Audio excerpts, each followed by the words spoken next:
Farm Business Uganda ekitongole ky'abalimi n'abalunzi. Bano bawa abalimi n'abalunzi amagezi agabayamba okwekulankulanya n'okwenyumiriza mu bye bakola. Gwe omulunzi w'enkoko omuli eza broilers, crailers, saso, layers ne loko. Jangu ofuna amagezi ku ngeri ey'ozirabiriramu olyoke ofune amagoba. Ate bwe kituuka ku byennyanja basima ebidiba n'okusomesa ku nnunda ennungi ey'ebyennyanja omuli empuuta, emali, engege. Ate tebakoma okwo, bakuyigiriza n'okutabula emmere y'ebyennyanja okusinziira ku stage ze biba biriko. Omulunzi w'ente, embuzi, endiga, obumyu nawe batuukirira ofuna amagezi. Aba Farm Business Uganda bakowola naawe alunda embizzi okubeetanira anti bakufunira breed z'embizzi ennungi ezikula amangu omuli Landrace, Large White, Hampshire, kuteeka ne Cambrough. Gwe omulimi n'omulunzi lekera kwemulugunya, beekwate tojja kwejjusa. Bakufunira ensigo kw'oteeka n'okusomesa ku ndima y'omulembe ekwatagana n'ebibala omuli emicungwa, emiyembe, amapaapaali, obutunda n'ebirala bingi. Gwe omulimi wa vanilla naawe teweegayaalirira anti aba Farm Business Uganda webali okuyamba. Gwe omulimi w'ebitooke naawe jangu obeebuuzeeko ku butya bw'osimba ebitooke ne bitakuwa kiwuka ate ne bibala bulungi. Funa amagezi ku kika ky'emiti egikula amangu egigumira embeera y'obudde omuli emisizi, peyini, kalitunsi, emivule n'ebika by'emiti ebirala bingi. Aba Farm Business Uganda bakuyambako okufuna ebigimusa ebirungi eby'omulembe okuli eby'omu ttaka n'okufuuyira n'amadagala ag'enjawulo agayamba ebirime byo okukula obulungi nga tebirumbibwa biwuka. Ebirime omuli muwogo, soya, kasooli, lumonde, kabeji, ensujju, watermelon, ennyaanya, obutiko, ebijanjaalo n'ebirime ebirala bingi. Ebintu bino byonna bakuwa amagezi ku byo okossaako n'okubikufunira. Okumanya ebisinga osobola okubirako aba Farm Business Uganda ku 0753 19 95 12 oba 0761 48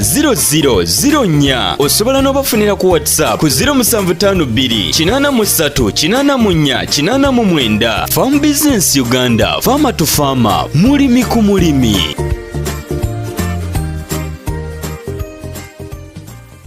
Lyayo lisobola okuba nga lyalulwa.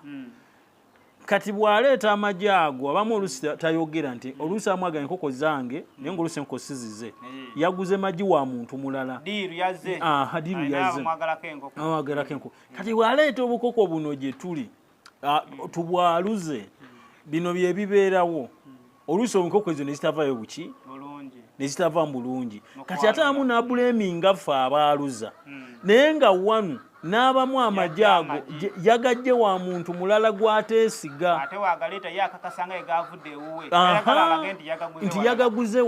walala. Oli kubanga okitegeera. Kakati oluusi abamu n'amazzi nga buleminze abamagi gaabwe biki naye ng'ate weewunya eriyo abalala bagaleeta ne gavaayo ne gakola bulungi. Era the best assessment ku ekyo eri emu nti omuntu bwe muba mututa abantu 10 abantu 50 mwena mugenze ku kyuma.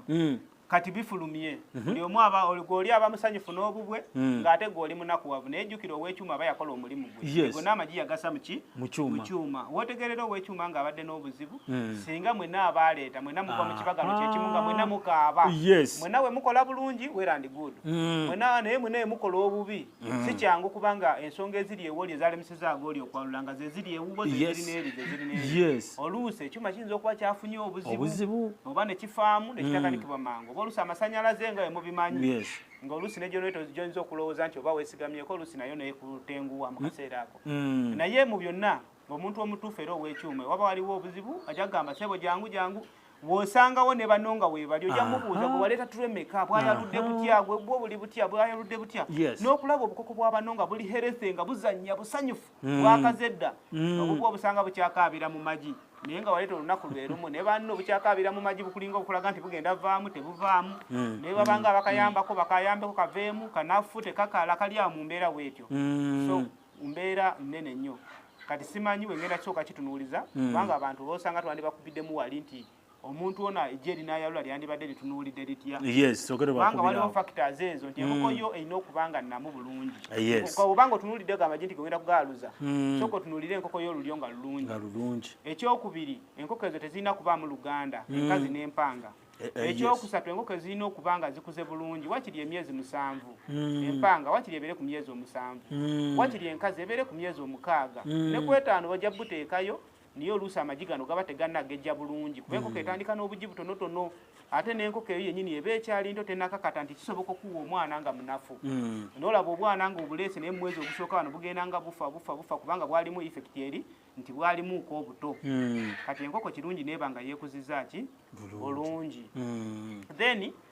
enkoko eyo n'okakasa nga nnamu bulungi enkoko eyo olina okukakasa nga eri emmere eyayo entuufu then enkoko eyo olina okugiwangamuko ne zivitamiini waliwo vitamini ezo ez'enkoko ezo ezibiika kirungi olina okwawula n'otalemera nnyo ate kuza buloira kuba eza buloira nazo zirina birala zizimba ennyama enkoko ezituke mangu n'ebirala kati ate eno eba etunuulidde nnyo okwetoolola n'okubanga enkoko eno egifuula nga nnamu bulungi ekuwa ejja ery'omulembe then waliwo ebyo ebyobulwadde enkoko erina okuba nga si ndwadde erina ogigemesangamu n'oboositingangamu Newcastle boostingamu, IBO boostingamu, then kapokisi mu myezi omala okuva wagemesa otambulayo emyezi gyo ng'ena etaano osobola okuddamu n'okola ki no boostinga kubanga obulwadde obulimu bubeera mu maama kati ate ne bubulukira mu baana omuntu asobola okwaluza enkoko ye ng'agiraba namu naye ng'ate giddemu obuki obulwadde deficiencies ey'obulwadde kati nakyo ne kikosa enkoko ezo so enkoko eyo amagye ago obanga eri ku madagala gonna antibiotic wolabamu embeera y'obulwadde manya tegajja kwalula bulungi kubanga maama alimu obulwadde then wonaalabanga eri ku treatment ezo antibiotics ezo ziba strong kati nazo ng'era oli wakugamba akola eddagala eryo nti mala nnaku 10 oba withdraw period eri nnaku 10 okulya ejja eryo kati eddagala eryo enkoko eno ekisobola sigala ng'ekyabiika nga obulwadde tebugikosezza nnyo naye amagye ago gaba galina effect y'eddagala eri ojja gateekayo galeme kwalula bulungi ekyo nakyo si kituufu kaakati waliwo ekirala egirino okubanga liriko olwatika nga liriko crack ejja eryo terijja kwalula ejja eryo mulimu okubanga lirimu enjuba 2 ejja eryo terijja kwalula ejja eryo mulimu okubanga oliterekedde ekiseera kiwanvu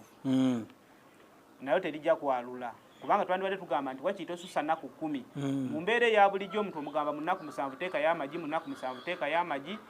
then naye tekyandisusa nnyo nnaku 10 kati omuntu ayinza okuŋŋaanya enkoko ye n'ebiika enkoko yabiika 30 n'agaleeta enkoko egabiikidde omwezi mulamba olwo galeeta ku kyuma gamala ne gafa then enkuuma y'amagi gano kikulu gyegiriza okuba nga terinasukka wiiki ne lifa okusinziira wa woolikuumidde oyinza okuliteeka awali ebbugumu eringi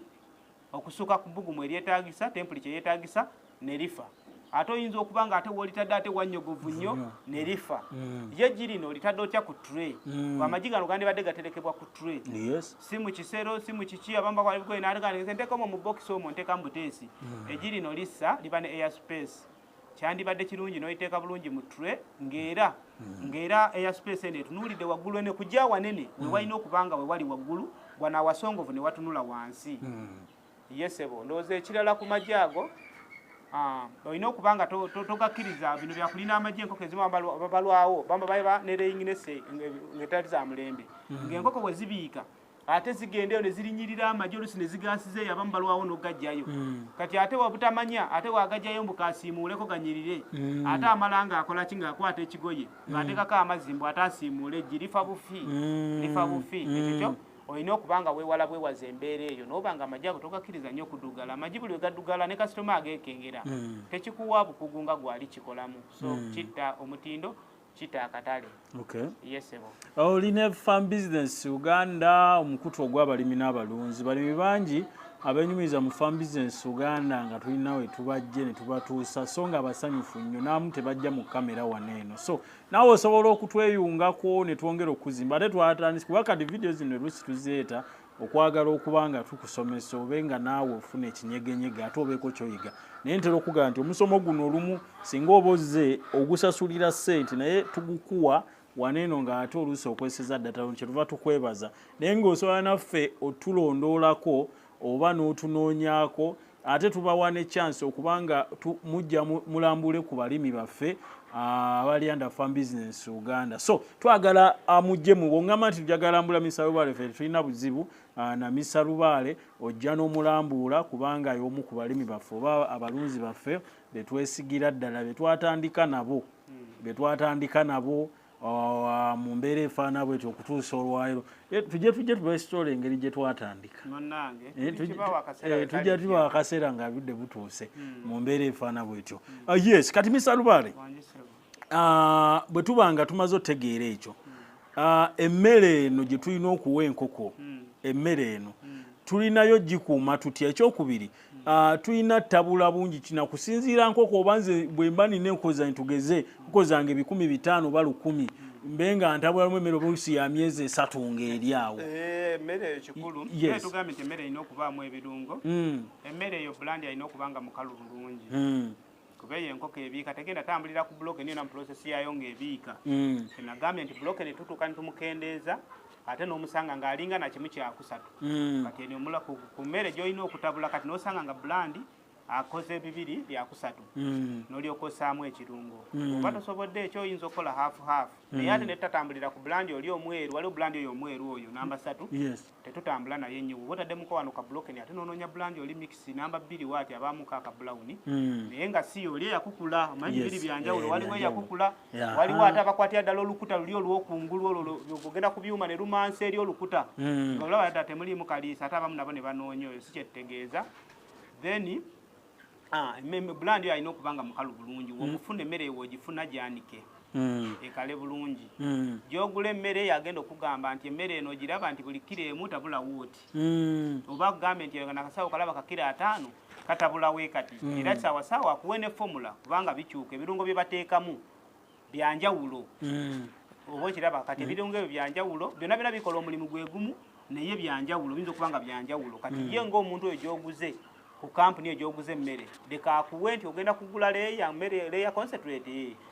formula yaffe yiino ogenda gula broiler concentrate formula yaffe yiino kubanga balina abakugwa abo abasoma ebyokutabula emmere era aban'ensonga lwaki yafulumya formula eyo. So kirungi nnyo gigoberera naye gwe kakasa nti bulandi gwe bagambye teekamu mukalu yongeramu bye bakugambye bagamba nti yongeramu lime oba amasonko muteekemu. Tulina lime oyo omweru alinga amayinja wati netuba ne lime oyo wa brown yagala okufaanana ng'ettaka ly'ekisenyi naye wa brown. Then n'oba n'amasonko then osobola okukozesa amagumba oba ogafunye ne bagakuba gonna ekirungo ekiri omuki kyekimu nti kalushamu gwe twagalamu. Then ku mmere eyo womala okubitabula nga abakugwa bwe bakoze eki bwe bakugambye kakasiza ddala ng'emmere eyo gikyusaamu emirundi ng'esatu ku ena okuba omukakafu ng'omuzimbi waatabula omusenyu ne seminti wakikola omulundi gumu ogenda kulaba omusenyu ng'awamu omusenyu mwereere awalala seminti nga byekuta oluusi na bitole byeyawudde. Naye ate wakitakola emirundi ng'esatu oba ena ogenda okutuuka ekiseera nga ne wootunula wooti tosobola kwawula nti eno patiko ya seminti eno patiko yaki ya musenyu. Biba byonna nga bikwataganye nga bw'osenamu wooti bikuwa uniformity mu bintu ebyo batabudde. So n'eri emmere nayo wootyo bwe weetaaga omala oteekamu ebintu byaffe byonna ng'abakugwe bakugambye formula egyo baba bakuwadde kyusaamu wakiri emirundi ng'ena. Tolekera bulekezi baana nakugamba nti ekintu ekisinga obulungi kwe kufissaawo akadde n'oba ng'otuukayo. Then n'ekirala totabula mmere esukka mwezi singa kisoboka wandibadde otabulanga emmere ya weeks 2. Then kakasanga emmere w'ogitereka tewatonnya. Emmere eyo kakasanga togituuza direct ku floor wafunayo olubaawo oba ofuneyo amataffaali oba ofuneyo ekintu kyonna oba ekamenza emmere eno etuuleko waggulu ereme kutuula wansi. Emmere ewo n'agituuza ku floor ng'olusi wa seminti oyo ojja kulaba ng'etandika okutuyana bwena atandika okutuyana okwo kugenda maliriza nga wansi eno kutandika okukwasa emmere eyo ebitole. Mu kukwasa ebitole kitegeeza ebirungo bifa ojja kuba osiriza ssente zo ate performance ereme kujja bulungi sinakindi oba ate ng'oleeta birwadde kuba gye nkoko we n'alya emmere ng'eyo eba efudde then kitegeeza eba eri musiraikira okulwala. Yes ebo basebo ne banyabo tukyagenda mu maaso tono n'omusana gututuuseeko wano eno manyi mukama atuwulidde bunaali gukwata. Tulina Mr. Godfrey Lubaale omu ku balimi baffe oba omu ku balunzi baffe. So amanyi nti okulima n'okulunda business kyetwagala wano eno nti lunda kyosobola oba kitono naye nga okifudde business si kulunda bulunzi gafula. Omanyi point Mr. Godfrey ziri 2. Omuntu asobola okukola loss mu bintu bino okulunda olw'ekinyumo osobola okukoleramu loosi. Tugeze nalabye Mr. Lubaale ng'alunda enkoko bw'aba alina enkoko 5 zendeeta 1000 kuba sente zange ziri kumusinga kumumenyawo njagala mulage olikitegeera wabanga onalunze 5 nabisobola kati alonze alina ssente bino bisuukako okubeera ne ssente bino twetaagamuuko ekibala eky'amagezi. So kyetuvala tujja wano eno kakati omuntu omulala gwe tusuubira ayinza okumaliza nga akoze loosi ye muntu ono tugeze ateebuuzizza era oli kubanga okitegeera kijja kuddayo ku magezi ekintu ekirungi kati ate eriyo omuntu nga ye newoba omuwadde ngaze n'asoma enkwata y'enkoko oba okitegeera oba endiisa enjija nnyabujjusa ku magi nga ye tojja muwira bya nnamba kubanga sente zazikola ki anoonyeza amagezi gakwagala kimanya engeri gye bakikolamu mu mbeera efaana kataleke kaki k'oyinza okutuwa ngaffe abalunzi bandibadde ziweebwa laying boxes zimala toziwa kantu kamu ogambe mbu zonna zonna zijja simba omulayini olina enkoko 10 kati ate ojja kwetaaga enkoko nga 5 ziri kubiika omulundi gwe gumu enaalinda digine waayo ojja kumaliza nga ebiisa amagi wansi wenala niko gabiika wansi olusi ne gagwa gajja kwatika oyo jajja wange oweeri ekiryandongo womugamba rainbox oba omugamba nga we twasaggulanga wali eri nti enkoko etuuse okubiika n'ogikirawo okubiikira nga watereevu wagonvu enkoko nga 10 nga zagadde okubiika omulundi gumu leka zigende zibiike otegere nti zino we zibiika kwene essaawa oluvannyuma eddakiika oba 3 oba essaawa emu endala ne we zigenda nomanya nti mu interview eyo weetyo era omanya then n'okuba ng'ojumbira okugyayo amagi ago jumbira obuyonjo ku faamu yo ekyo obukuta buno ng'obukyusa mu budde tokkiriza amazzi kuyiikayiika naddala bino ebinywero ebyo oluusi olina engeri gyetuteekamu oluusi n'osanga nga bwe zinywerawo wonna watobye tokkiriza nnyo okubeera nga watobye wajaleeta ebirwadde then beera ne disinfectant ku faamu yo ajja kuyamba ku bagenyi abo abajja ate babeeko ne we bakoma omuntu teyeetaaga kulambula faamu yonna yonna nga bw'alabye kyagiridde kyaba atuukirako naawe weerekeremuko kuba obulwadde bwe bunajja eriyo abagira akatugeze nga nange yankulageko wakatandika buli ajja nataddemu ziizo oziraba nataddemu ate n'olwa security n'ababbi gye bali kati mwabo bonna bonna buli ali kujja n'omulambuuza gw'olowooza muli akusiima akuwaana naye enkeera yagenda opulaningira by'olina so nga ate security ku faamu ogyetaaga embwa ogyetaaga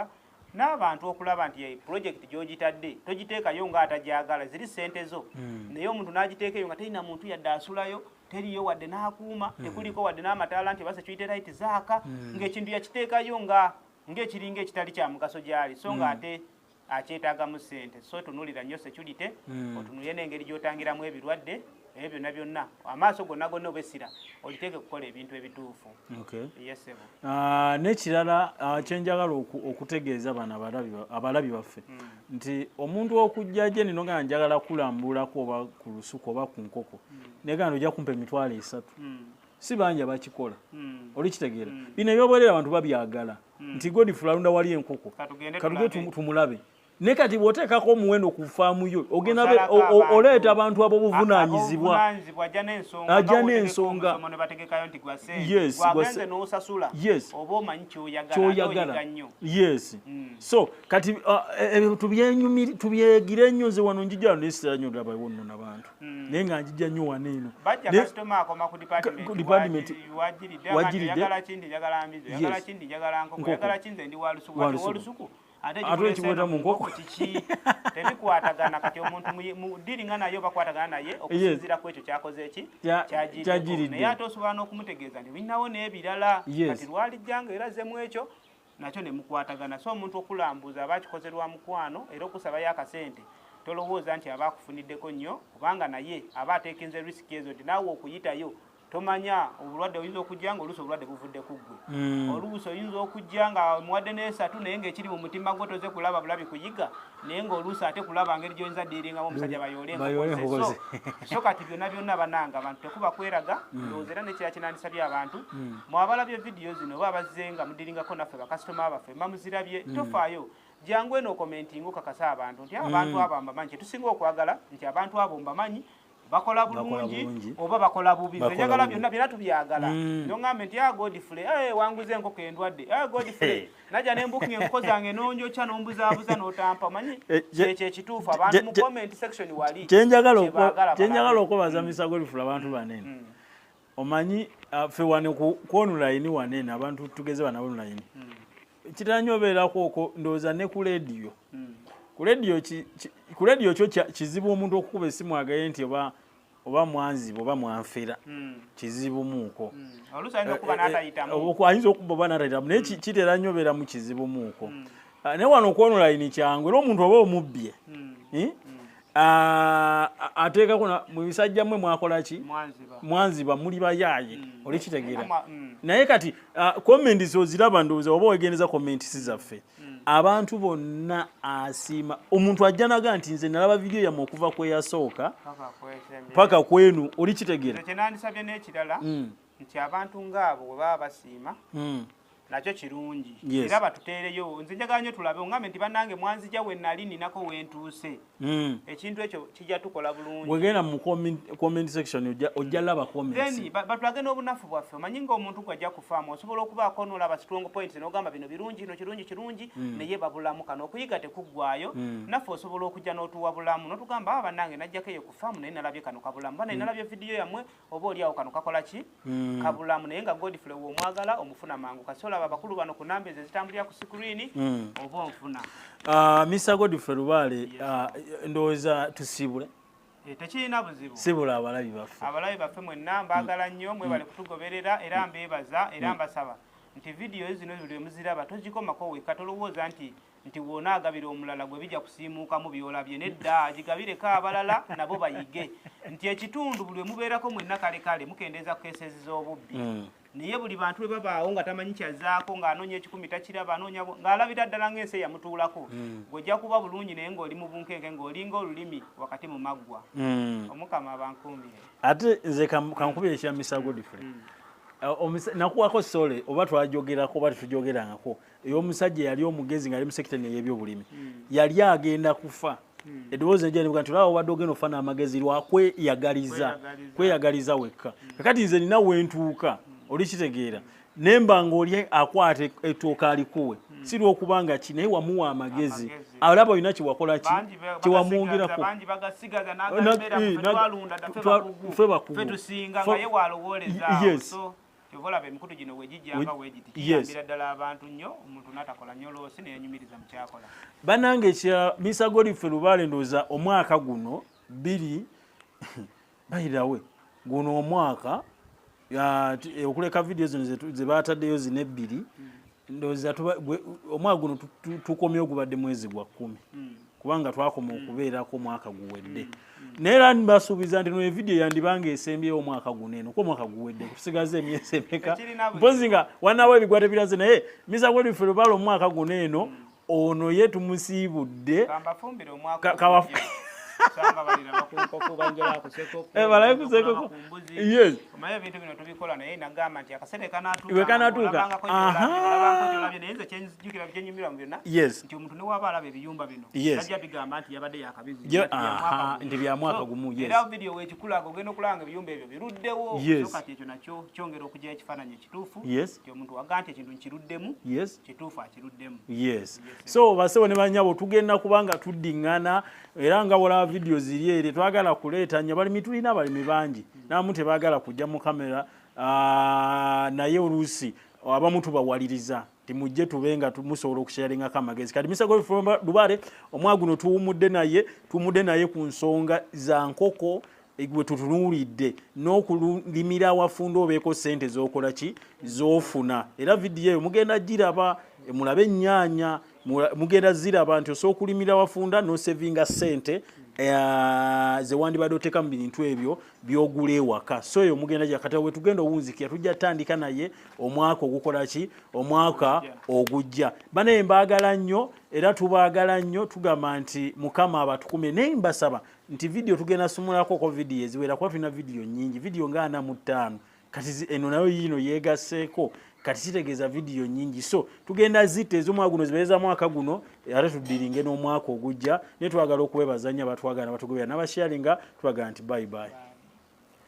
Farm Business Uganda ekitongole ky'abalimi n'abalunzi bano bawa abalimi n'abalunzi amagezi agabayamba okwekulankulanya n'okwennyumiriza mu bye bakola gwe omulunzi w'enkoko omuli eza broilers, crailers, saso, layers ne loko jangu ofuna amagezi ku ngeri eyo zirabiriramu olyoke ofuna amagoba ate bwe kituuka ku byennyanja basima ebidiba n'okusomesa ku nnunda ennungi ey'ebyennyanja omuli empuuta, emali, engege ate tebakoma okwo bakuyigiriza n'okutabula emmere y'ebyennyanja uganda okusinziira ku stage ze biba biriko. Omulunzi ow'ente, embuzi, endiga, obumyu nawe batuukirira ofune amagezi. Abafa mu bizinensi uganda bakowola naawe alunda embizi okubeetanira anti bakufunira breed z'embizi ennungi ezikula amangu omuli Landrace, Large White, Hampshire kuteka ne Cambrough. Gwe omulimi n'omulunzi lekera kwemulugunya beekwate tojja kwejjusa. Bakufunira ensigo kwoteka n'okusomesa ku ndima y'omulembe ekwatagana n'ebibala omuli emicungwa, emiyembe, amapaapaali, obutunda n'ebirala bingi. Gwe omulimi wa vanilla naawe teweegayaalirira anti abafa mu bizinensi uganda weebali okuyamba. Gwe omulimi w'ebitooke naawe jangu obeebuuzeeko ku butya bw'osimba ebitooke ne bitakuwa kiwuka ate ne bibala bulungi. Funa amagezi ku kika ky'emiti egikula amangu egigumira embeera y'obudde omuli emisizi, peyini, kalitunsi, emivule n'ebika by'emiti ebirala bingi. Abafa mu bizinensi uganda bakuyambako okufuna ebigimusa ebirungi eby'omulembe okuli eby'omuttaka n'okufuuyira n'amadagala ag'enjawulo agayamba ebirime byo okukula obulungi nga tebirumbibwa biwuka. Ebirime omuli muwogo, soya, kasooli, lumonde, kabeji, ensujju, watermelon, ennyaanya, obutiko, ebijanjaalo n'ebirime ebirala bingi. Ebintu bino byonna bakuwa amagezi ku byo okossaako n'okubikufunira. Okumanya ebisinga osobola okubirako abafa mu bizinensi uganda ku 0753 19 95 12 oba 0761 48 0004. Osobola n'obafunira ku WhatsApp ku 0752 83 84 89. Farm Business Uganda, Farmer to Farmer, mulimi ku mulimi.